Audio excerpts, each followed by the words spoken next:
Hi everyone, how's it going? I'm Claire, this is the Beyond Tech Teams track. Today you're going to hear from Rich Woodson, one of my colleagues at Atlassian. He will be talking about how we use Jira for SOX compliance. And a fun fact about Rich that he asked me to share, so he has one of the longest commutes to our office, but I don't feel bad for him at all because he lives in Napa Valley and is surrounded by wine, so kind of worth the commute in my mind. Anyway, let's all welcome Rich to the stage. Thanks.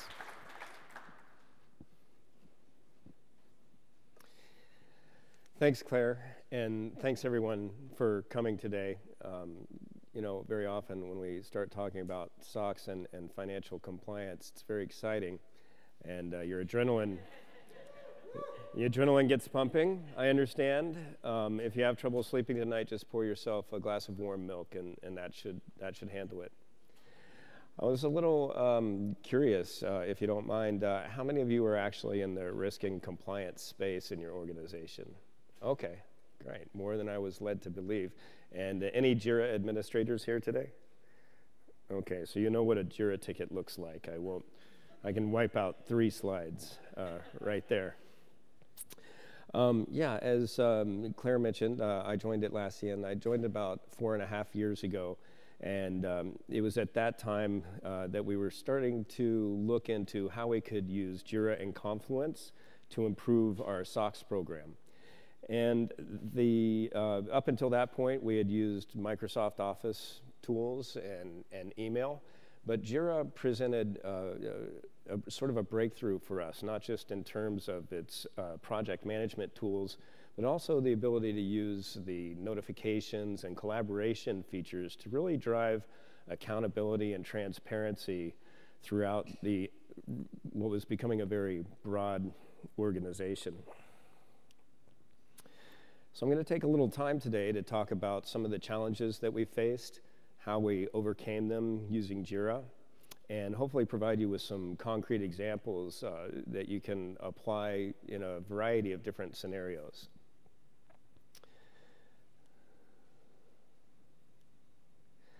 The audit side of the house, the assurance function, and the business side or operations, the process owners and the various IT managers have very similar tracks throughout the compliance cycle. However, they diverge in some meaningful ways.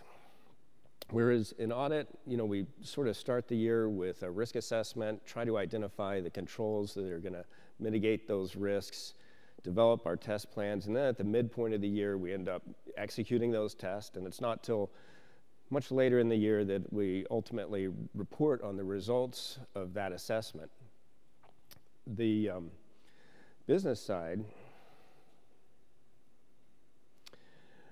has to continually evolve to the changing organization, and they do that by designing and implementing new processes, responding to remediation actions that they need for controls that had issues earlier on, and all at the same time responding to internal audit, providing information requests for them.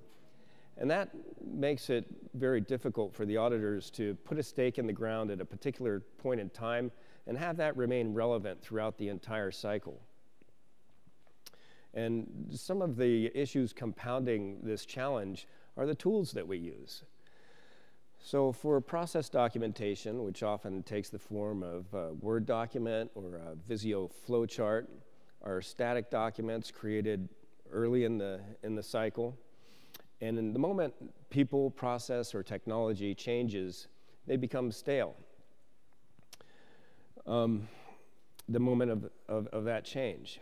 The automated work papers that our audit team uses are typically purchased off the shelf, and they're designed to be somewhat insular, not to share with other functions in the business. And they take a lot of that data that's collected through the audit, the evidence, the test plans, the notes, and compartmentalize them into discrete files, which may even be archived, which prevents learning from past experiences, from one audit to the other, from one year to the next. They have to, drill back into past projects and reopen them up to really see kind of what's happened over the continuum and to inform their planning. And the communication of issues is often handled through email or IM chats as sort of a one-to-one communication between the participants in that discussion of the issues or changes in the control environment.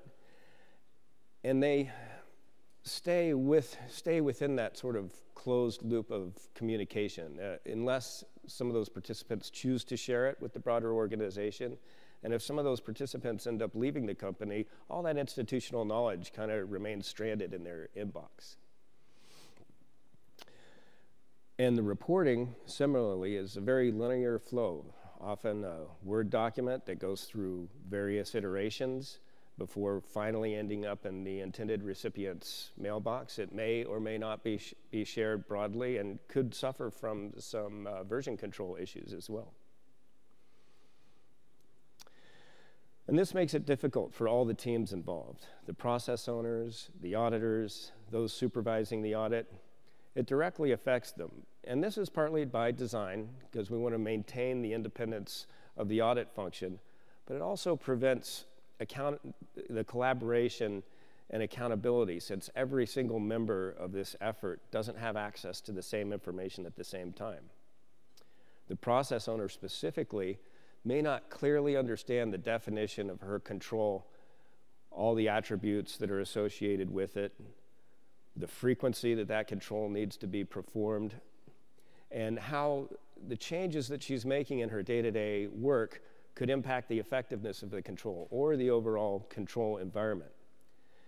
Similarly, the auditor doesn't have a good way of continually keeping their pulse on the organization and monitoring change in people, process, and technology to flag and identify those changes that could result in changes to their test plan, changes to the risk structure of the company, and how they can, not really having a formal channel to communicate regularly with those on the ground. And those supervising the audit have difficulty in getting an overview of how the entire project is progressing. In order to really understand what's happening with the audit project, they'll need to survey maybe a variety of different tools, some of those audit work papers, Gantt charts, project plans, emails, have several meetings with the various participants to gain that overview on how the project's progressing and whether or not there's any blockers that she needs to remove.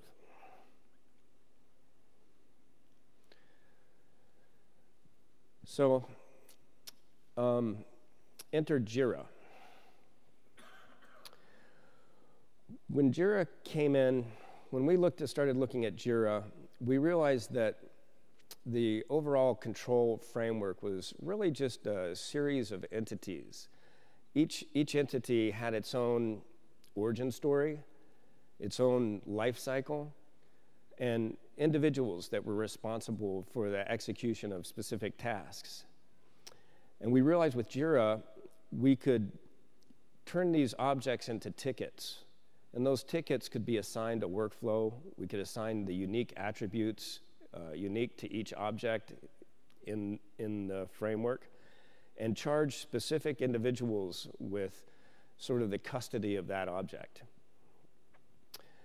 Through linking these issues, we could define what the various relationships are between the objects, their dependencies, and what the downstream impacts are if anything goes wrong or there's a complication with any one object pretty quickly. By defining the workflow for the object, we were able to survey the status of every element of the control framework at any given point in time and ensure that the correct procedures were being followed by the correct individuals timely, every step of the way. So let me just give you a look at how we created these relationships and how the objects interrelate. The origin story of the risk ticket is a risk assessment that we perform at the beginning of the year, which gives us an inventory of all the risks in the company. So we create an individual risk ticket for each one, and we assign that risk to the owner. In the case of SOX, it was our CFO who decided to finance our company through public financing. So when he took that step, he accepted all of the risks associated with SOX compliance. So we assigned all the risks to the CFO. Then we did our process documentation. We analyzed every process from the initiation to the financial reporting and identified every step along the way where there was a control activity being performed that mitigated one or more of those risks. We created a control ticket for that. We assigned that control ticket to the person responsible for executing that control on its given frequency. And that was one individual. Some of these controls had a one-to-one relationship. Some had a one-to-many or a many-to-one relationship. So that when we identified a missing control or something went wrong with the control, through those linkages, we could easily see what risks were suddenly exposed that needed to be linked now to new control objects or development of a new control. Once we had a good understanding, we felt like all of our risks were mitigated by at least one control. We created control test objects. Control test objects were assigned to the auditor responsible for testing that cycle. And we can, through various dashboards, Scrum projects, Agile, we can manage the execution of the project by saying who owns what control test and what stage of progress that control test is in. If a control test fails, we know what control it's related to, and we know what risk has been unmitigated for quick and easy reporting. When there's a failure, we can also work the other side of it, which is to create the finding ticket. Every exception to every test resulted in a finding ticket. That finding ticket was assigned to the person responsible for that process on the business side, the process owner. So the head of the shared service center would be responsible for issues in accounts payable or cash application. She would be assigned that ticket, and she in turn would be able to create individual remediation tickets. Maybe there's already a project underway for which at our company we always have an epic or some type of remediation plan assigned to it. So it's not until all those remediation tickets are in completed status that we can conclude that the finding has been remediated and therefore subject to testing again.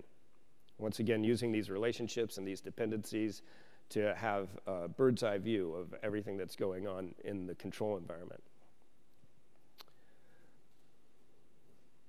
I keep getting the laser. So, implementation. I'd like to show you kind of how this is concrete for us at Atlassian. The control ticket contains everything you would need to know about that control. A description, which is updated every quarter by the control owner. The control owner, we're able to send out a 302 sub-certification on every cycle to say, hey, control owner, this is your control. You need to certify that that description is accurate and represents exactly what you've been doing for the last 90 days. And that control owner will either say, yes, that's what we're doing, or no, we've modified it. So we'll take that message and evaluate whether or not the control is still considered active, whether that's a valid change to her process. And if we confirm, because we control the language in the ticket, if we confirm that, we'll go ahead and change the language in that ticket and know that, yes, the control was operating by workday up until a certain date, and then after that quarter, it became PeopleSoft. So now we know exactly at what point that system changed and where we need to change our testing. We can do all kinds of reporting off the data that's in this control ticket. We can see what are all our automated controls, what are all our preventative controls, what controls relate to certain systems through the component side.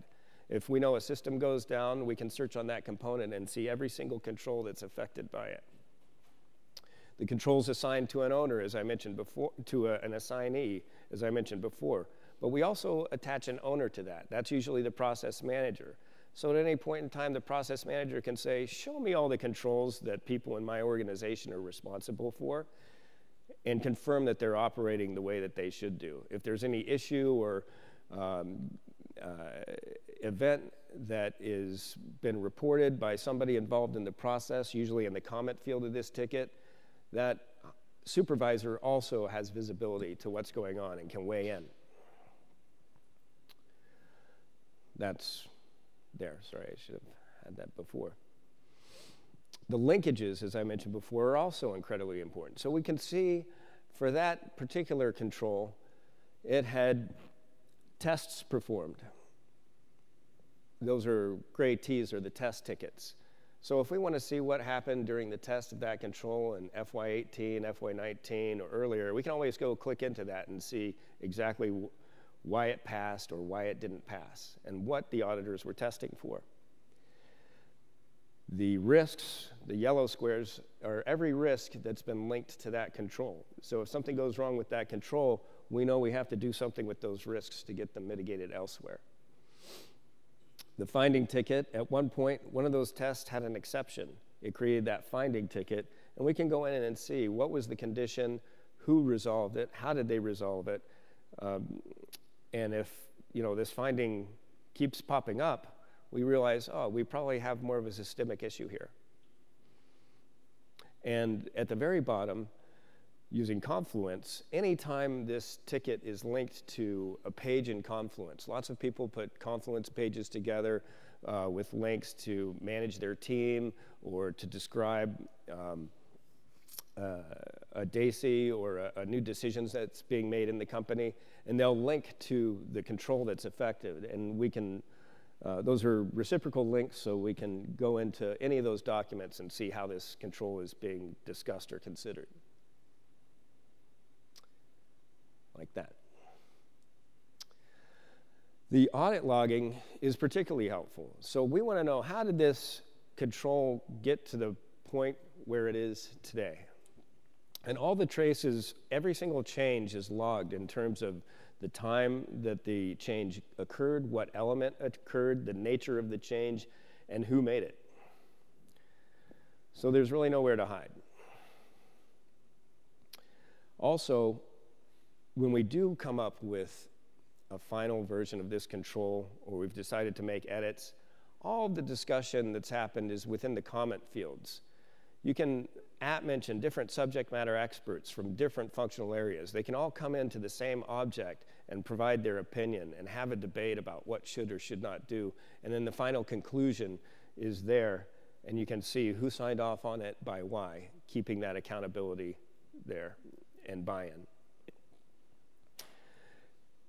Jira comes native with a lot of great dashboards, statistical reporting, automated reports that we can use, and we're not highly technical users in audit of it. This is a very bare bones thing, but you could expand it to use, Agile, Scrums, all kinds of different, more complex project management features to see how things are going. But I just simply look at, if I want an overview of all the controls, key controls at a given point in time, I have this filter. It shows me for every single cycle how many control activities we have, the risks to that cycle, and the findings that have been identified since day one in that cycle. We can drill into any one of these and get a listing of it, print it out, share it with people, include it in a report.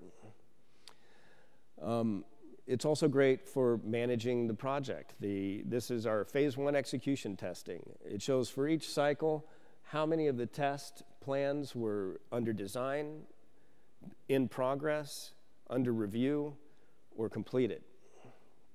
And that's how we keep everyone on track. The finding tickets that come out, we want to make sure that they're remediated quickly and that there's accountability for who's responsible. So there's only one person responsible, I remember telling you, for each ticket. So that finding ticket would have been assigned, in this case, to a fellow named Aaron Gottfried, no longer with us.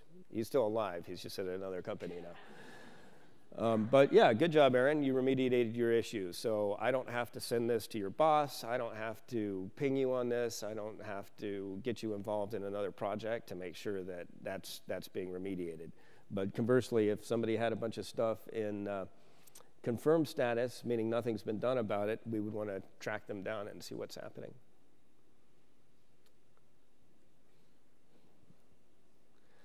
Some of the other just convenient reports that we utilize regularly, these are just gadgets you can pull down very easily. Statistical reports, pie charts, bar graphs, line charts. This one's stratifying our controls into various different categories. You can stratify all your risks, all of your findings. You can age your findings. So these are remediations that are past due. So I have a JQL query that for quarterly or weekly reporting about remediation. This shows me everything that's past its due date and who's responsible for it. An overview of the overall project down here showing how many controls we've tested, what percentage have passed, what percentage still need to be done. And one thing that's really helped us a lot and has improved the efficiency of our audit is that mundane task of PBCs. Requesting, you've designed the test, you know what information you need, typically you've sent an email to someone, you don't know if you've heard back from them recently, you finally do hear back from them and it's the wrong thing, you respond to the email. Instead, we've created Jira tickets. So the auditor creates a Jira ticket for their PBC request, assigns it to the person responsible providing it. It goes into assigned status. When that individual attaches everything that's needed to that ticket and responds, it goes into response status. The auditor gets a chance to review it. If it's what was requested, they resolve that ticket and put it into their audit testing. But if not, there's a little back and forth that happens until that thing gets resolved with a full discussion all on that PBC ticket. So next year, when they're requesting the same thing, you don't go through that whole effort again. You can easily see what was provided last year, what was expected, and it just kind of gets more efficient every single time because you know exactly what you need to provide and there's examples attached. So this was piloted at our company using SOX because we kind of felt like, all right, well, SOX is the most complex of the compliance areas that we're faced with right now. But when we designed all of the objects, the data fields, the data validation that went into those fields and those relationships, it was done in a way that it should be able to apply to any compliance function. So all you have to do is through this multi-select field say, well, for this control it applies to SOX. But it doesn't have to. In many cases, we have controls that satisfy both SOX and SOC 2. So you can do a report showing, okay, show me all the controls that are both SOX and SOC 2. Now these are part of an integrated Atlassian control framework where you can see if one of your controls fails, yeah, it's going to affect your SOX compliance, but hey, guess what? It's also going to affect your PCI compliance over here because PCI was tagged as relying on that same control activity. We only test the control once, and it satisfies a variety of different compliance areas, and we can see which ones they are simply by reporting off of these fields. So now we use it for FedRAMP, HIPAA, PCI, ISO, SOC 2, and of course SOX. So the result, before I show you the actual results, by making people accountable and aware of what control activities they're responsible for, what risks those are mitigating, providing them the context for that, giving them the dashboards and everything, so on every day they can go in and see what needs to be done. It's heightened the control awareness, not just of the people typically responsible for controls in the company, like in finance, but people in HR and people in legal, all have a very acute awareness right now of exactly what needs to be done for SOX and why. And it was that awareness that allowed us to, in our very first year of reporting under our compliance standard, of having no significant deficiencies and no material weaknesses. That last year we had nothing. That's unheard of for a brand new, highly dynamic, growing company that really didn't have any of that discipline earlier. And for SOC 2 and ISO, we were able to pass all those on the very first attempt with a very efficient team. We only had one project manager. They hired maybe a couple of consultants in every case. We got it done fast, we got it done on time, and we had exactly the result we were looking for. So this ends up being proxy for all the other compliance areas. Our other regulators get very comfortable when they see, hey, gosh, not only is your SOX okay and your SOC 2, but ISO, and it just kind of reduces the audit risk for these guys.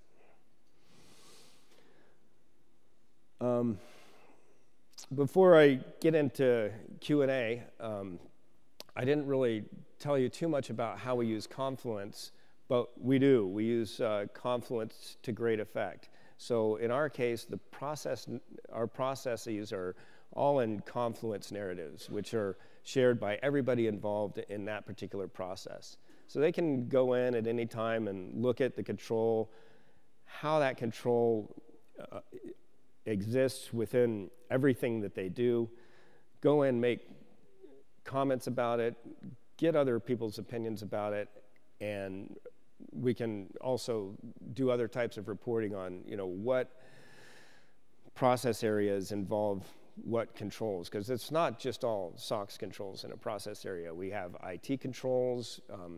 Wherever there's a key report that supports one of the controls, that's a ticket.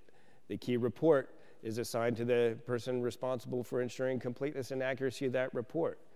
They lock it down, they attach that key report to the ticket, and anytime somebody uses that key report or critical spreadsheet in the execution of their control, they know they're using something that's already been validated because it's part of a validated ticket that's been tested.